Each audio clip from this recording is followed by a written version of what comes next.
Demonetisation सुनते ही आज भी याद आ जाता है वो दौर जब प्रधानमंत्री नरेंद्र मोदी आए। राष्ट्र को संबोधित करते हुए उन्होंने कहा कि 500 और 1000 के जो नोट चल रहे हैं वो अब किसी काम के नहीं हैं, कोरे कागज रह जाएंगे, अब वो लीगल टेंडर नहीं रहेंगे।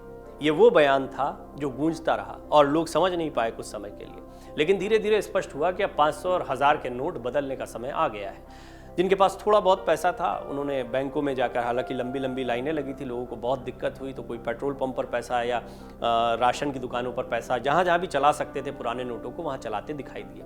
ये एक ऐसा दौर था जो भारत की एक पूरी पीढ़ी ने कभी नहीं देखा। ये एक ऐसा दौर था जो अपने आप में एक नया अनुभव था।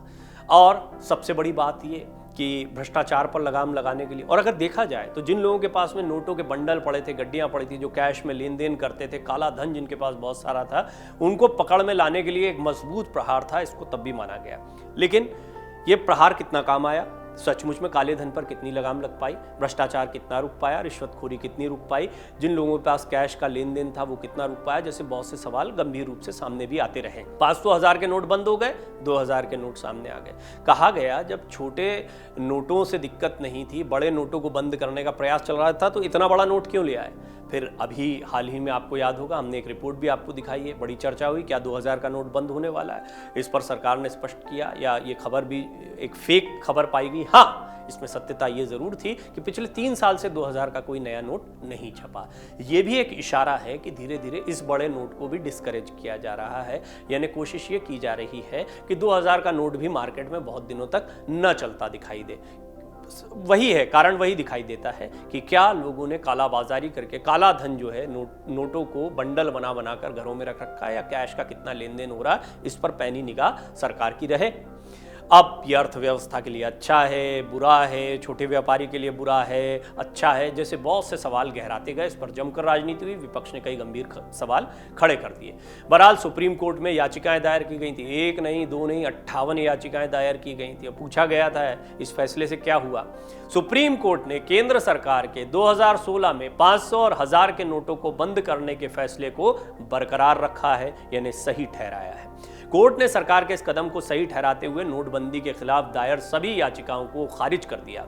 5 न्यायाधीशों की संविधान पीठ ने कहा कि यह निर्णय कार्यकारी की आर्थिक नीति होने के कारण उल्टा नहीं जा सकता है। आज की इस रिपोर्ट में हम आपको बताएंगे कि सुप्रीम कोर्ट ने क्या कुछ कहा और साल 2016 में जो नोटबंदी हुई थी उसका कारण क्या था। देखिए, नोटबंदी के कुछ कारणों में भ्रष्टाचार पर लगाम लगाना है, काले धन पर लगाम लगाना है, जैसी बातें तो पहले ही स्पष्टता सामने आ गई थी। लेकिन इसके बाद में क्या सरकार की आगे की सोच बड़ी थी, और दूसरा, क्या आने वाले दिनों में भी इसका कोई असर देखने को मिलेगा? अर्थव्यवस्था एक दिन में बनती बिगड़ती नहीं है, इसमें समय लगता है। नोटबंदी जैसे निर्णय बड़े गंभीर और बड़े निर्णय होते हैं। आने वाले दिनों में या क्या ये एक दूरदर्शी फैसला था जिसके परिणाम आपको और आने वाले दिनों में देखने को मिल सकते हैं? कुछ गंभीर सवाल है, इस रिपोर्ट में जरा डिटेल में समझने की कोशिश करते हैं। सुप्रीम कोर्ट का कहना है कि नोटबंदी से पहले केंद्र और आरबीआई के बीच सलाह मशविरा हुआ था। इस तरह के उपाय को लाने के लिए दोनों के बीच एक समन्वय था, एक कोऑर्डिनेशन किया गया था। कोर्ट ने कहा कि नोटबंदी की प्रक्रिया में कोई गड़बड़ी नहीं हुई है। इससे पहले शीर्ष अदालत ने 7 दिसंबर को केंद्र और भारतीय रिजर्व बैंक आरबीआई को निर्देश दिया था कि 2016 के फैसले से संबंधित सारे रिकॉर्ड उनको सौंपेंगे। इसके बाद फैसला सुरक्षित रख लिया गया था। इस पीठ में न्यायमूर्ति BR Gavai, AS Bopanna, V Ramasubramanian और BV नागरत्ना भी शामिल हैं। उन्होंने वरिष्ठ अधिवक्ता P चिदम्बरम और श्याम दीवान समेत आरबीआई के वकील और याचिकाकर्ताओं के वकीलों, अटॉर्नी जनरल R वेंकटरमणी की दलीलें सुनी थी। गौरतलब है कि सुप्रीम कोर्ट ने 8 नवंबर 2016 को केंद्र द्वारा घोषित नोटबंदी को चुनौती देने वाली 58 याचिकाओं के एक बैच पर सुनवाई की है। इन याचिकाओं पर सुनवाई के दौरान 500 रुपए और 1000 रुपए के करेंसी नोटों को बंद करने को गंभीर रूप से त्रुटिपूर्ण बताते हुए वरिष्ठ वकील चिदम्बरम ने तर्क दिया था कि सरकार कानूनी निविदा से संबंधित किसी भी प्रस्ताव को अपने दम पर शुरू नहीं कर सकती है। ये केवल आरबीआई के केंद्रीय बोर्ड की सिफारिश पर किया जा सकता है।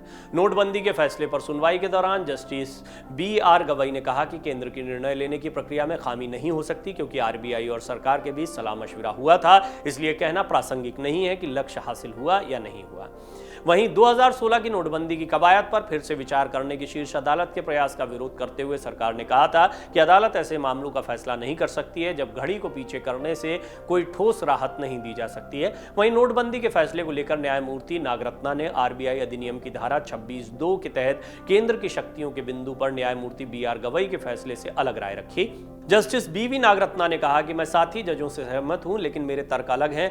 मैंने सभी 6 सवालों के अलग अलग जवाब दिए। उन्होंने कहा कि प्रस्ताव केंद्र सरकार की तरफ से आया था और आरबीआई की राय मांगी गई थी। आरबीआई द्वारा दी गई ऐसी राय को आरबीआई अधिनियम की धारा 26(2) के तहत सिफारिश के रूप में नहीं माना जा सकता है। इससे पहले जस्टिस अब्दुल नजीर की अध्यक्षता वाली 5 जजों की संवैधानिक बेंच ने 5 दिन की बहस के बाद 7 दिसंबर को अपना फैसला सुरक्षित रख लिया था। फैसला सुनाने वाली बेंच में justice Abdul Nazeer, justice B R Gavai, justice A S Bopanna, justice V Ramasubramanian और जस्टिस बीवी नागरत्ना शामिल रहे। साल 2016 की रात 8 बजे प्रधानमंत्री नरेंद्र मोदी ने देश को संबोधित किया और रात 12 बजे 1000 की करेंसी और 500 के नोट को डीमोनेटाइज यानी प्रचलन से बाहर कर दिया था। इस ऐतिहासिक फैसले के बाद करेंसी के सबसे अधिक वैल्यू के नोट 1000 और 500 के नोट को बंद कर दिया गया था और 2000 का नोट जारी कर दिया गया था। लेकिन बाद में 500 का नोट दोबारा आ गया था, नया नोट आ गया 500 का, लेकिन नई करेंसी बड़े नोट के तौर पर 2000 की आई। ये पहला मौका नहीं था जब पुराने नोटों को प्रचलन से बाहर किया गया हो। नोट जारी करने की यह प्रक्रिया पहले भी हो चुकी है। देश में इससे पहले भी डीमोनेटाइजेशन का फैसला लिया जा चुका है। अब हम आपको बताते हैं कि नोटबंदी के फैसले के पीछे का कारण क्या था और नोटबंदी का ऐलान करते हुए प्रधानमंत्री नरेंद्र मोदी ने इस फैसले के पीछे 3 बड़े कारण क्या गिनाए थे। काले धन को समाप्त करना, जाली नोटों की समस्या को हल करना और आतंकवाद के आर्थिक स्रोतों को बंद करना यह भारतीय इतिहास में अर्थव्यवस्था से जुड़े सबसे बड़े नीतिगत फैसलों में से एक था।